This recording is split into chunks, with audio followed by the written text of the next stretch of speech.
Welcome to today's short lesson on how to get into crow pose. Not just how to get into crow pose, but how to gain the strength and flexibility. So this can be a practice and it's on its own. So if you want to, grab a mat. If you have a block or something about this size, grab that. You don't need it, but I will give you some tips and tricks and some things you could do with a block or two if you have them. All right, so let's get started. By the way, my name is Ashley. I am a yoga teacher and I love movement, moving my body and trying new things, new shapes, new forms. And you can find more about me and how I help new yoga teachers and new yogis over at ashesyoga.com. So that's where you'll find me. I've got some online courses. I've got some good stuff over there, so check it out. Let's get back to it. So crow pose is a beginner arm balance. And before we just get right into crow pose, let's warm up our body, okay? So warming up, I'm going to start by doing just a little like basic warm up from the head to the toes. So if you start standing actually, so let's come back up. And we're going to take our feet hip distance apart with bent knees. We're going to take the hands straight forward, and just to get into the legs, into those squats, we're going to have to open up the hips a little bit and also the shoulders, get those warmed up. Reach forward. Let the wrist grow loose. This is a simple Tai Chi move connected with the breath. It's called brush hands. So we reach up, brushing the hands high, and then bend the knees as you exhale, brushing low. Keep the chest and gaze lifted. And we rise on an inhale and lower on an exhale. Weight stays into the heels. I'm going to turn to the side here. And just getting down, going down and up without sinking the chest or the heart. And you can expand as you reach up. Reach up, just simple squats. Simple squats pretty much as we're breathing and moving. And then take your hands behind your back, interlace the fingers, press them down, just open up, look up, breathe, of course. All right. Let go of the hands. So we're going to need a lot of strength in the upper part of the shoulders and back. You might think that crow pose or arm balances, you'll need a lot of arm strength. That's not necessarily the case. A lot of it is core and the shoulder girdle region. So your thoracic spine, upper back, and everything that wraps around here. So your core, which is really from your chest to your hips, this region, this tiny region, because we're drawing everything up and into a tiny ball. You're going to need a lot of strength in that core. So let's go through an exercise you can do with the block. So it's called, I don't know what it's called, but we're doing some protraction with the shoulders, protraction and retraction. So we take the block out in front of us, and you're going to press the block like you're trying to squish it. You're going to notice the outsides of the arms kind of come alive, but instead of just pressing the block here, you're going to reach forward, reaching shoulders moving forward, creating space in the back and hollowing of the chest. So reach forward, tuck the chin, and then stand back up. Shoulders down the back of the body, lift the chest. Do that again. So you go back and forth, creating this like dome-like shape, cat and cow for the upper back and the shoulders.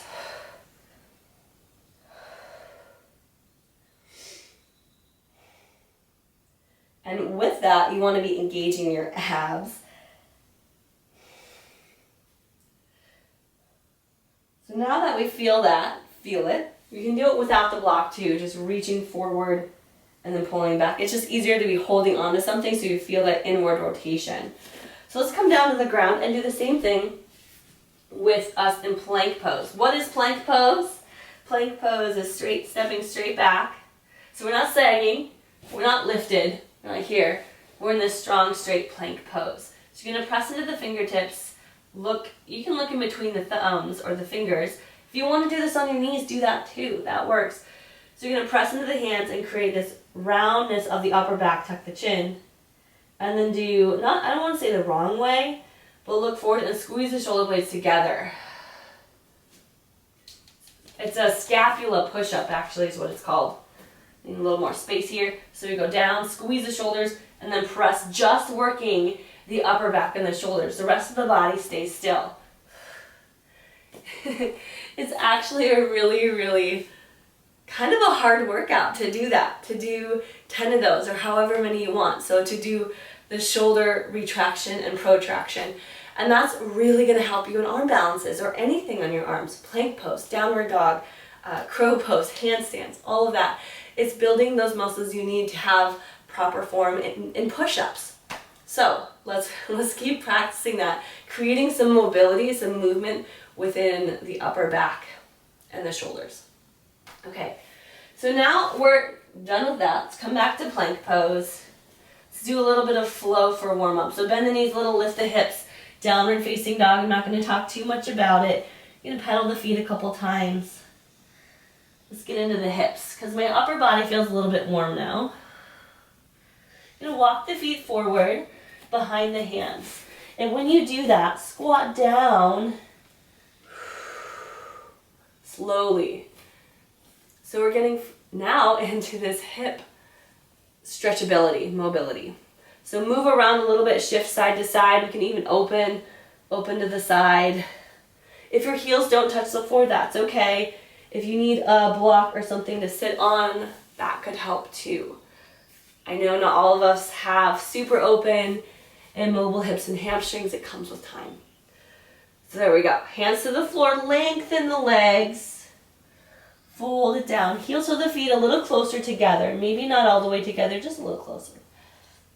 You're gonna roll yourself up with bent knees, arms long, and reach up. Pull the elbows back, down, look up, chest open, expand. Do the opposite of what we're getting into, it's counter pose. Reach up. Okay, fold it forward again. I'm gonna go back to the side of my mat. Forward fold. Lift halfway, hands to the shins. This is a basic sun salutation. Plant the hands, step back to plank pose. Feel that arm chaturanga strength. Elbows hug in. You can even take that block that you have right underneath the chest. Shift high up under the tippy toes. I hope I don't hit my head. Bend your elbows, hug them in towards your body, chest or belly to the block. So we only go down to 90 degrees in the elbows, no more than that. Lift the heart forward, upward dog, shoulders back, chest open. And then look down, lift the hips up and back, use that core strength to help draw you up and back. And then back to our squat position. Walk your feet forward, squat, sit, press the elbows into the knees. Then heel to the feet together as you forward fold. A little closer. Roll yourself up. And reach up. Elbows back and down. Inhale, take it up. We'll do one more, and you can do more of these if you want at home, but we'll do one more. Fold it down. Lift up halfway. Plant the hands, step the feet back to plank pose. Look forward at the top of the mat. Shift high up under the tippy toes. Bend the elbows, chaturanga. Upward dog with the heart. Good. Downward facing dog. Hips high. And back to our squat pose. So we should be pretty warm now. Of course, you can do more poses, more practice, all of that on your own time, or if you want to warm up even further. But this was a good little warm up to get us into our first pose of crow pose. Let's talk about crow pose. Crow pose is a lower version of crane pose. That's how I see it. Some people intermix them. They say that crow and crane are the same. I'm going to say they're a little bit different. Crow is not as core activating. You need a little bit more hip opening. It's not as scary. It's not as hard. Crane pose is a little bit more challenging and one that involves a lot more core strength than it does just straight up balance. So if you can get into this comfortable, if this is comfortable, this yoga squat position, it should be pretty comfortable and okay to do crow pose. So let's do that now. So you're in your squat and your knees are pretty wide, right? Knees are wide. You're going to take your hands to the outsides of your mat with bent elbows. And you can even, step on some blocks if you have to. Do your squat on a block. It just lifts you a little higher so it's not as scary to come forward. So your hands are going to be wide, elbows bent. Lift the heels high, creating this like froggy position. And remember, chest in, hollow in the chest, round the back, protract. And then hug the knees onto the elbows or the triceps, or just place them on the elbows or the triceps. You're going to look way forward. Way forward. Elbows bent, fingers wide, spread wide, press into the fingertips. Your fingertips are used as brakes. Like if you're going forward, you like shift back. So you use that fingers, use the hands so that you're able to stay stable and not moving around so much or not falling. So if you want a pillow in front of you, please go ahead. All right, so tippy toes, heels up, fingers wide, hands spread wide, lean forward. You should be pretty low. Like your nose could almost touch the floor. Bend the elbows, finding a balance point. One toe lifts, and then other foot lifts. And this is crow pose. Crow pose. From an angle, from the other angle, it's a wide, elbows bent. Your butt's pretty low. Your head's pretty low, like you could tap the forehead onto the floor. And there's not a lot of core strength. It's just something fun to get into. If you want to block there, you can try it with the forehead on the floor. Just very, very little weight on the forehead. So this is not a tripod headstand. Okay, just to release that, straighten the legs, fold it out, stretch out, bend the knees a couple times, wiggle it out. Heading into crane pose. Whew. Give yourself some side-to-side stretches. All right, so take those feet together, all the way together. Bend the knees, sit back into a chair pose. Reach up. This is the way that I like to get into crane pose. So a little arch in the back, and then come back to neutral. So now, crane pose, a little different. More core activation, more pulling in of the shoulders, shoulder heads forward, the back is rounded, and less hip opening. So if less hip opening and more core strength is for you, this might be your pose. You're going to take the hands forward, straight forward. Lift the heels super high. Ooh, quads. Then you take your hands down to the floor. This time only shoulder distance apart. Shoulder distance. Knees up high. Snuggle those knees into your armpits. Yeah? Snuggle the knees into the armpits. Look way forward. Straighten the arms. Press into the floor hard. So press into the floor, creating strength and strong arms. This is actually a transition to handstand, but we're not going to do that. Look way forward. Start to lessen the weight on the toes. Maybe just the big toes. One toe lifts. Other foot might lift. Heels to your backside. And you're pressing away from the ground really high. Oh my goodness. Crane pose. There you go. There you have it. Forward fold. Let go of that. If you want to take some time to practice, you can push pause and do some more. Roll yourself all the way up. Reach up. Reach back. Pull the elbows back. And I have one more for you. Reach up. Hands to your heart. Let's take it lower. So if your hips are feeling open, again, please warm them up. Do some more warrior poses. Do other things if you feel like you want more hip opening to get into these. So we're going to come back into that squat. Last one that we're doing. And try to get your knees, let's see, as high up the arms as you can get them. Okay? This is a baby crow pose. Doesn't mean it's easier if it's baby. It just means it's different. So baby crow pose. You're in that squat position. Hands to your heart. Ooh.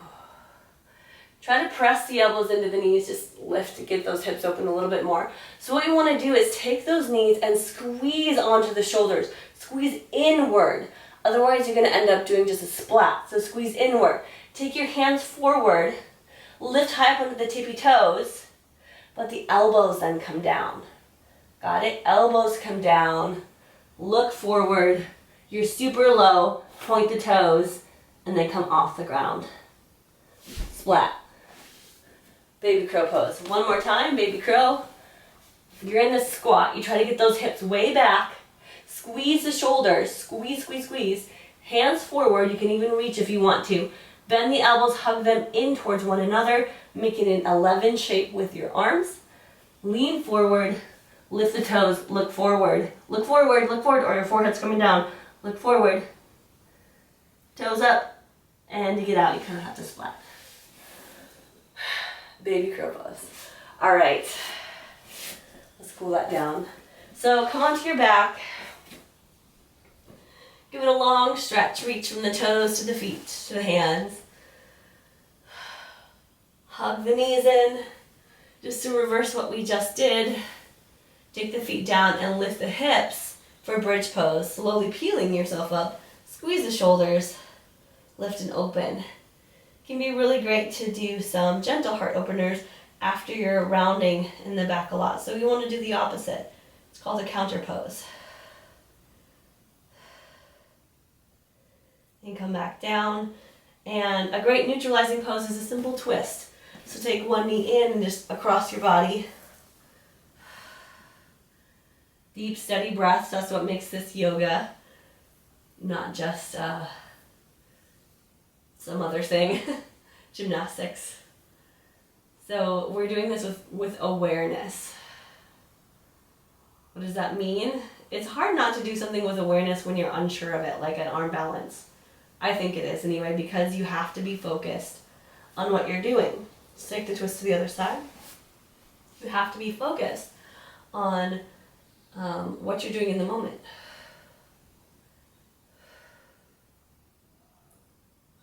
Twist. And then take it back. Hug the knees in.